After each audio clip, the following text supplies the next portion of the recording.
Welcome to a community built of tomorrow's business leaders.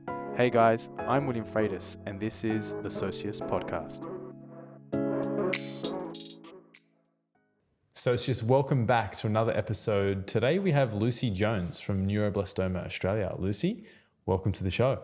Thank you. Delighted to be here. Plenty to talk about today. Obviously, you run an amazing charity of which we've heard lots about ourselves, but we want to tell, I guess, our audience what I guess your journey has been like into starting the charity and what the charity is about. So if you don't mind, tell us a little bit about the history. Like, how did you start the charity? Yes, well, it's all started totally really through the development of my own life 13 years ago. Before that, I was working in the corporate area as a national retail buyer. But what happened was I had a child, started a family, expected everything to be normal as you would do. But then sadly, after we moved to Australia, 9 months after my baby was born, she was diagnosed with a cancer called neuroblastoma. And as I soon discovered, this was a disease which is not very well known, and as a result is not that well researched and doesn't attract much funding because it is a rare disease. So the reality was we went through an awful lot of treatments in an attempt to save her. And at one stage we thought we had. She actually was in remission after about 12 months of treatment, but then 11 months later, which again is very typical of the disease, she relapsed, and there is no known cure for relapsed neuroblastoma, and she sadly passed away when she was 2.5 years old. So for me, that was a huge turning point in my life, to witness what these young children are going through, what they have to endure, and then often at the end of it, they die. People always say, you should just move on, but you literally cannot just move on if you've just witnessed your own child go through so many really terrible treatments and then not survive. It feels it's quite aggressive by the looks of it. It happened very quickly, right? Well, the first stage when she was first diagnosed, we had like 12 months of treatment, more or less, in the end, and she was in remission. But so it's back-to-back treatments, one cycle after the next, and people don't really realize that childhood cancer is probably the most aggressive disease there is out there in terms of cancers, because it grows based on cell metabolism, and obviously babies in particular, are growing incredibly quickly. So it is a very aggressive disease. So because of that, they have to attack it very aggressively as well, with a whole plethora of different types of treatments. So that took, literally 12 months, did seem to work, but despite everything, there was then this relapse. And at that point, when you have a relapse, that means that despite everything, there were some cancer cells that survived everything, and they mutated to survive. So then when you then do the next set of treatments, and we were trying treatments to try and hold the disease, when she'd relapsed, you're really just in really an experimental area, seeing if there's any different type of combination of drugs you can give which will hold that cancer. But as is normally the case with the relapsed neuroblastoma, that normally doesn't work, and it's like a 1% survival. So yes, when you get relapsed neuroblastoma, it goes very, very quickly. It's incredibly aggressive.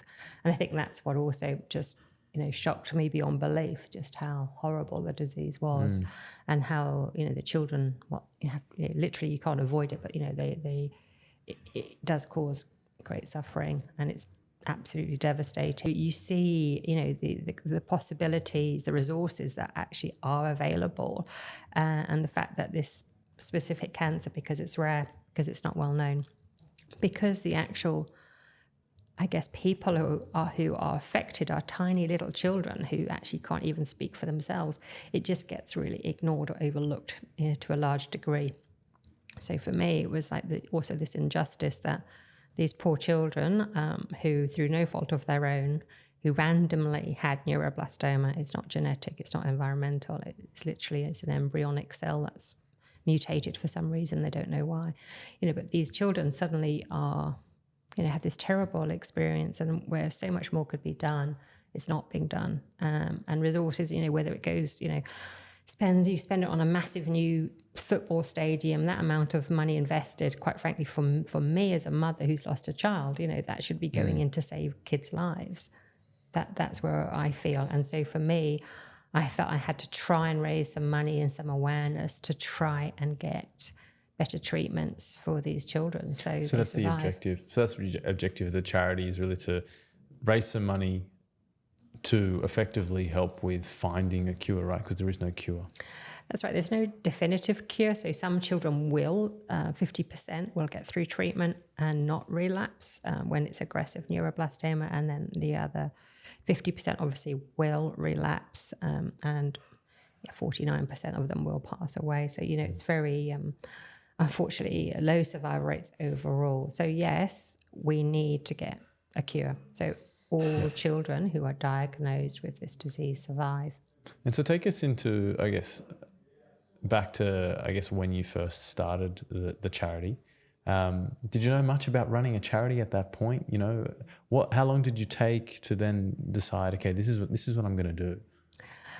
It really was very organic, because after Sienna died, actually before she died, I was just so shell-shocked by the fact that not much was being done. And whenever I was asking our oncologist questions, sometimes he just said, there isn't that information out there. And I was, again, shocked. I was like, surely you know this, surely, because, we're in this, what year are we in? Surely everybody knows this information. But because, again, it was a neglected disease, because it wasn't a commercially lucrative disease, people didn't have those answers. What does that mean, a commercially lucrative disease? Well, that does sound probably quite scathing, but the reality is, and a lot of very large diseases, obviously not saying that that's a good thing at all, but from number of people who are affected, and it's profitable for them to do the research.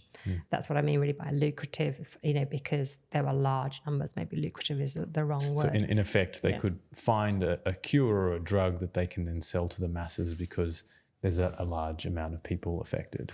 Yeah, it's simple business numbers. They look at the market size, and market size, if it's really big, then it can be profitable. Yeah.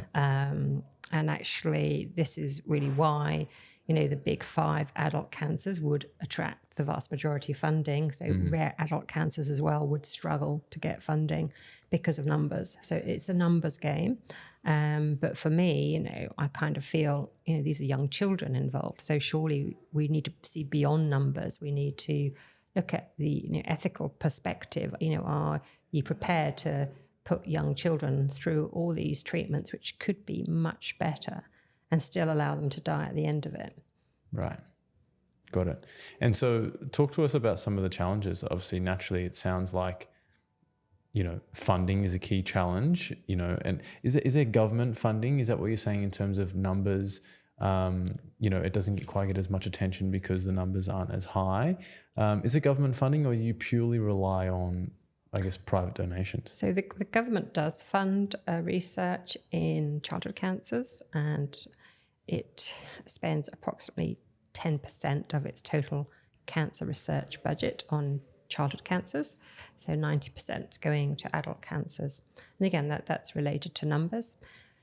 The amount invested is grown a little bit over the last 5 years, but not significantly.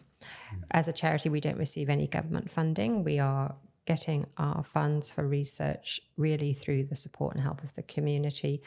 And that's really probably driven through our events, because ultimately after my daughter died, I just thought, what can I do? And I guess, going back to that question as to how it evolved, it wasn't like me at that point going, right, I'm going to set up a charity. It was more or less, what can I possibly do? And at that point, I just had some friends, and we just did some small fundraising events. And then that small event led to another event. And then it led to the big fun run in the end, which is what is now our biggest fundraising event, which is going to happen very shortly on the 2nd of April in the Domain, which really has raised about 1.5 million for research, thanks to the support of people coming along to run and How many join. people do you get at the run annually? So in terms of runners, we had about 3,500 plus their families. Probably about 5,000 people might attend that event.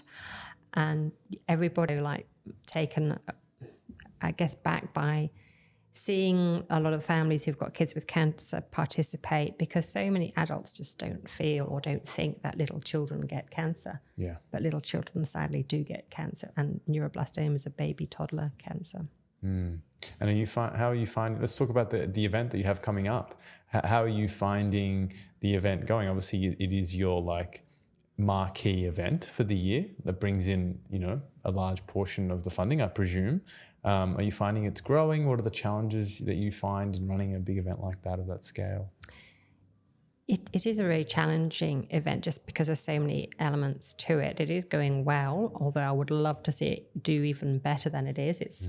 We started the event now 10 years ago. Obviously, we had some setbacks with COVID years where we had to, you know, cancel it, unfortunately, because of lockdowns. But we then did do, like a lot of other charities, we did virtual equivalents. And again, we had a lot of lovely support from within the community for that option. So this year we're hoping to get back to where we were, which was in 2019. It does feel a long time ago now when it was normal. But yes, to get there, we still need probably another sort of 1,000 participants to sign up this week, next week. Fundraising is going well, but yes, there is definitely a climate where people are holding back a little bit. So we definitely do feel that and sense that. But despite that, you know, we're very, you know, excited and really sort of, you know, I guess honoured by how many families who've got children with cancer get involved and fundraise for us and ask their network to come along and support the day. So it's always a very uplifting occasion. And it's always amazing to see the support for particularly a purpose-led charity, you know, like there's so much meaning that goes into Neuroblastoma Australia, and it's fantastic to see the families support the cause so strongly. And so tell me a little bit about, I guess, the challenges. You sort of mentioned there's a climate where people are sort of holding back. Do you think that's an economic concern? Are you seeing sort of a downturn in donations? Talk to us about that. Yes, I would say overall this year we're getting a lot of donations, but they're for smaller amounts. So I think in previous years we've had people be more confident about how much money they're donating, but because people are uncertain about the future right now due to the interest rises, etc., I think people are being just generally more cautious. So we do see that, and because we're events driven, we don't have a steady, you know, monthly income of donations. We do have some people who support every month, and we'd love to grow that. But you know, most of our money is really events driven. So we will be able to tell in the next sort of obviously 2 weeks where we end up, which I can tell at the moment it's fine, you know, but it won't be, you know, maybe as bullish as I'd like it to be, just because of currently where I would see activity equivalent time pre-COVID. I would be seeing a lot more donations come through right now, and they are definitely fewer. Having said that, we're still, you know, hitting a good standard. And so how do you future plan? Because like I sort of view, if I can, I mean, obviously the charity is definitely purpose-led, which is fantastic. But I think we can relate to running a charity very similarly to running a business. And naturally people think, okay, yeah, you definitely need to put in a business plan for a business. But do you have like a charity plan, like a business plan, and how do you plan for the future when you can't necessarily control donations? Yes, I mean, it's a good question, because doing events is quite high risk, and actually for a charity you should try and in a way reduce that risk, but it was almost something which I felt I could do and I could do well, so that's how it grew. And we're actually still expanding our event portfolio. So we also do a golf day every year. We're now doing treks in Larapinta and Flinders, and we have dining and gala dinner events.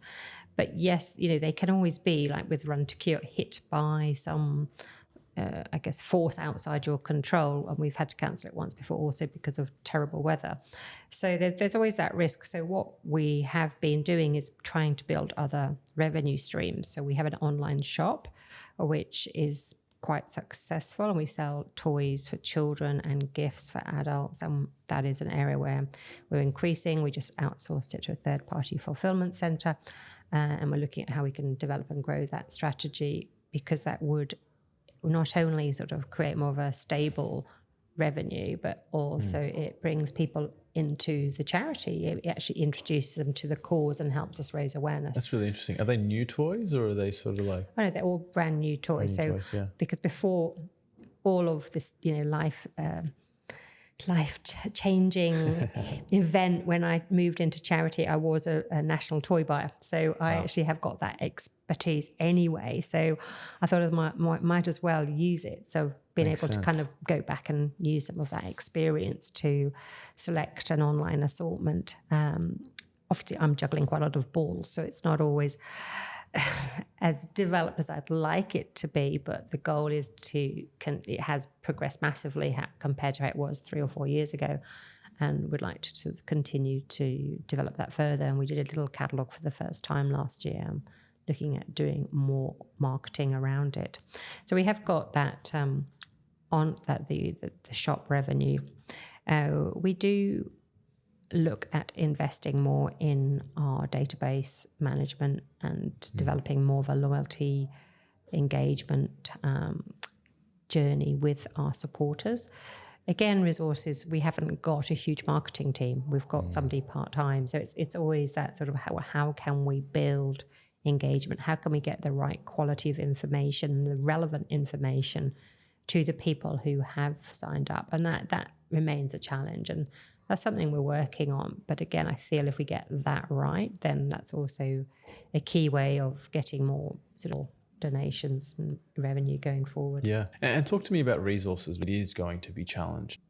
When you run a business, you kind of have a little bit more flexibility as to how you spend your costs, because a cost isn't always just a cost, right? So how do you manage that? Interesting question, because initially for the first 5 years, the charity was totally a volunteer charity. So no one took any pay and everything was free. And times have changed, because it got to that point where you think, well, actually to grow, we need to invest. And I've become more and more acutely aware of that, where we got to this point whereby we can struggle and I can just drown in admin, or we start investing. And it was a difficult shift, because traditionally I was thinking we've got to give 100%, but then it just doesn't work for a charity to be effective, to have a marketing strategy, to really, find new events and invest in them if you don't actually retain some money and actually pay people to do a certain amount of quality work. Having said that, it's still very hard, because I look at, our revenue, our income, and you're still a charity at the end of the day, so you still got to be very responsible with how much you decide to, I guess, invest in the belief it's going to generate more income. So there is a certain level of caution. So I'd say it's kind of moderated risk, whereby with a new event, we have to invest in it to get it off the ground, but we're not going to go gung-ho and just throw loads of money at it. We have to have quite a moderated approach and see, hey, is this working? Analyze it, assess it. If it's working, fine, let's invest some more. So it does involve more maybe assessment. And I guess if it was my business and not a charity, I would be more relaxed about spending more money. But it's just, you feel somebody's donated their money to you, so you have that responsibility to make sure you're really looking after it and ensuring it's really well spent. Yeah, definitely. Like every business, you want to be prudent where you're spending it. And talk to us about, I guess, the relationships you've had to build, right? Because naturally, I presume in your previous life as a toys buyer, you've had to build certain relationships in that aspect, but it would have completely changed your world as to who it is you need to build relationships with now as a charity, right? I presume there's different aspects, from suppliers to donations to whoever it might be. Who are you building relationships with that can really support the charity? I think there are different relationships, obviously, in different areas on different levels. So as a charity, we want to work with really good research institutes, so that sort of professional relationship where we're trying to ensure we're supporting world-class research that's really going to make a difference. And we're fortunate enough to have a scientific advisory board as well to support that. So that's really key, is just actually building relations within the research space. the other area for our funding, which is totally separate to that, is trying to actually obviously have relationships with businesses and individuals alike.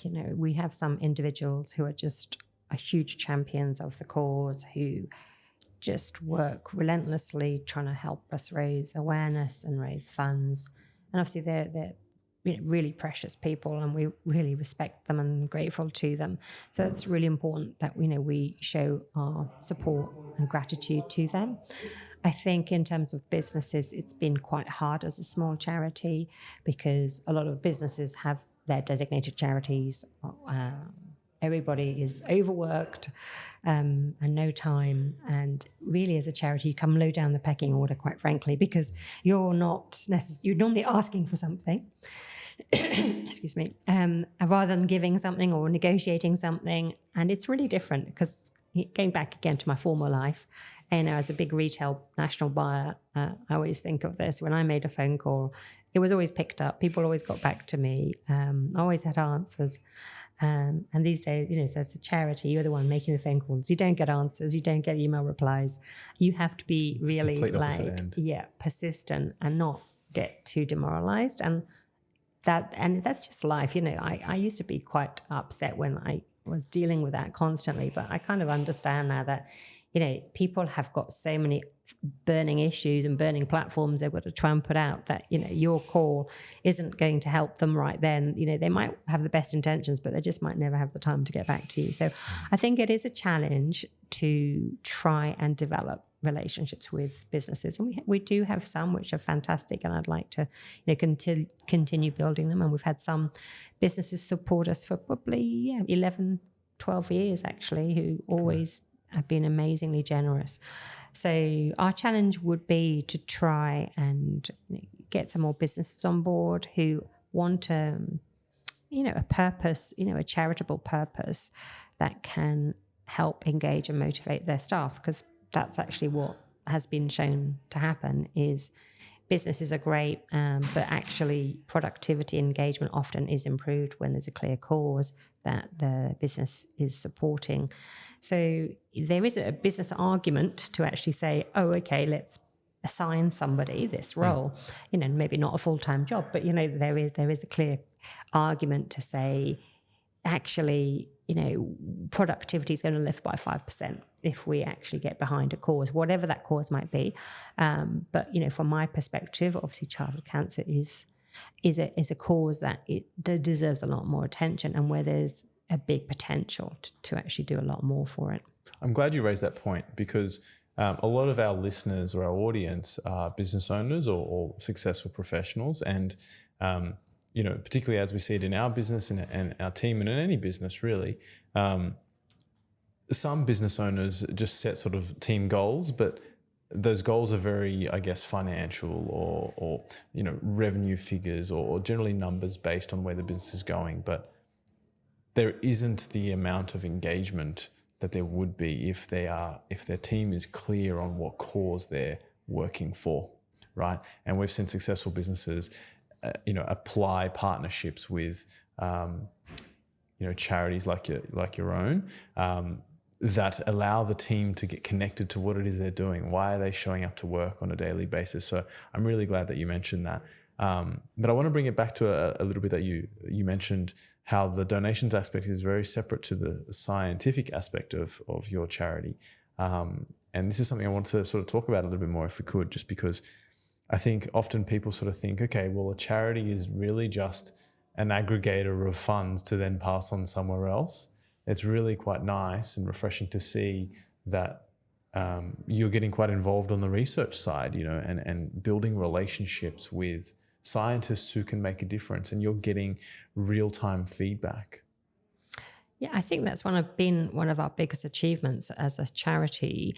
And I feel, again, it kind of came back to my sense of having, being responsible to people donating money to us to make sure the science we were supporting was really good. I'm not a scientist, so we had to recruit, a scientific advisory board, and we have got 3 world-class neuroblastoma experts sitting on that advisory board, 2 in the UK and 1 in the US. So it's totally external.